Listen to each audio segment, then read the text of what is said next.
வணக்கம். என் பெயர் ரம்யா. நான் ஆட்சி தொடக்கப் பள்ளியில் 3ஆம் வகுப்பு படிக்கின்றேன். நான் இன்று பேசப் போவது பசுமையும் பாரம்பரியம் என்ற தலைப்பில். பசுமை என்பது இயற்கையின் அழகு மட்டுமல்ல, நம் உயிரின் ஆதாரம்.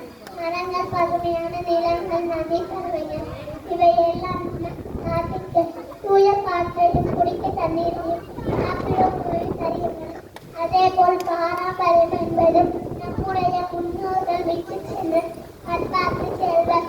நம் மொழி, கலை, ஒழுக்கம், சடங்குகள் இவையெல்லாம் நம்முடைய அடையாளம். இன்று பசுமையும் பாரம்பரியம் இரண்டும் குறைந்து வருகின்றன. மரங்கள் நாசமாகின்றன. பழைய பழக்கங்கள் மறக்கப்படுகின்றன. இது நம்மால் தடுக்கப்பட வேண்டிய ஒன்று. நாம் மரங்களை நட்டு